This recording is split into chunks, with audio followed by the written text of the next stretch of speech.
magandang umaga po sa ating lahat mga kaagapay mo. Muli po nating bibisitahin ang ating munting taniman ng mga gulay.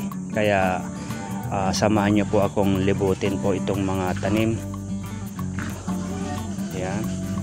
Ito po ang aking mga sitaw na mayroon na po siyang bunga.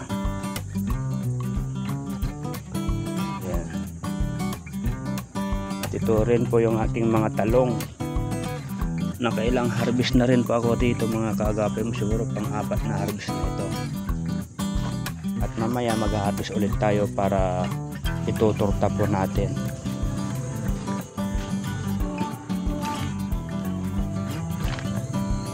Ito po ang ating mga sitaw.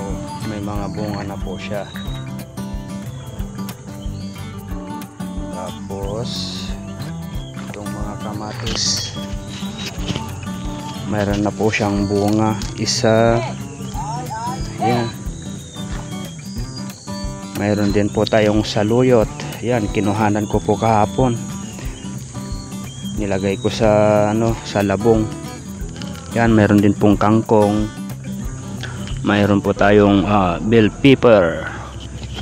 Yan, may mga bunga na po tong bell pepper. Meron na po siyang hinog dito sa ibaba. At ito po yung siling siling pang sahog sa mga sinigang. Yung pahaba, ang dami na po itong bunga po. Nakailang harvest na rin po ako rito. Pero ngayon marami pa rin po siyang bunga. Masarap po itong ipaksiw.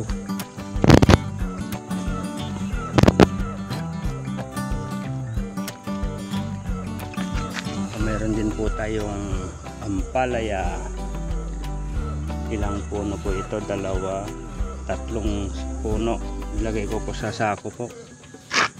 Pero mamaya to lalagyan po natin ng yung paggagapangan po niya. Kagaya po doon sa may sitaw, yung may mga kawayan.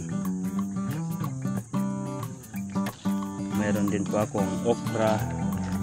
Nilagay ko na lamang po sa timba yung okra kasi hindi pa ako nakakuha ng ng lupa sa ibaba para ilagay sa asako po. Yan, meron pa po dito, isasalin ko na lamang po yan pag nakakuha ko ng lupa dun sa ibaba. Hindi ko nga po alam mga kaagapay kung ano pong kung anong prutas ba ito o gulay. Parang melon po kasi ang niya. Meron po siyang dalawang bunga. Yun, napigtal yung nabali yung tangkay ng kamatis. Sayang, sigurado to mamamatay na to. Meron din po tayong patani. Yan, patani. Ang kinagandahan po dito mga kagapay, pag meron ka pong sariling tanim, nakakalibre ka po ng ng gugulayin, ganyan, di ba?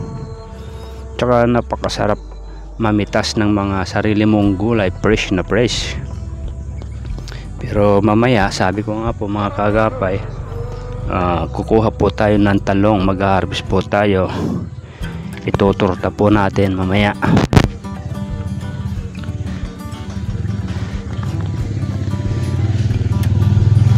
Itong talong na ito, hindi ko pa po siya na-sprayhan kasi parang naninilaw po yung mga halaman po niya, yung mga dahon. Kaya baka mamayang hapon po siguro o kaya tanghali mapunta po ako sa bayan para makabili po ng sprayer po, yung parang sa buhok. Yan, meron din po tayong alokbati po dyan, isang puno.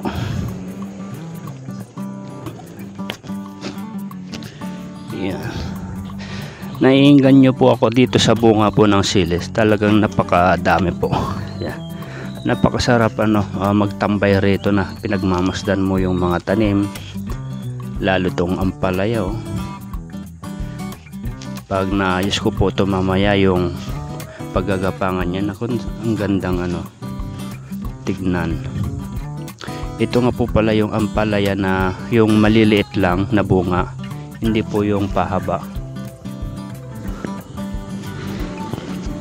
Tapos itong space na rin po ito dito, tataniman ko din ng kalabasa siguro po dyan. Sayang po kasi pag itong rooftop ay hindi napakinabangan sa ngayon. Ngayon naisip ko na magtanim muna ng mga gulay rito para once na wala ka nang wala ka nang pera, gano'n, na pambili ng mga gulay, at least meron ka pong aanihin, di ba? So yan po ang kinagandahan po kung ikaw ay masipag magtanim, meron ka po talagang aanihin.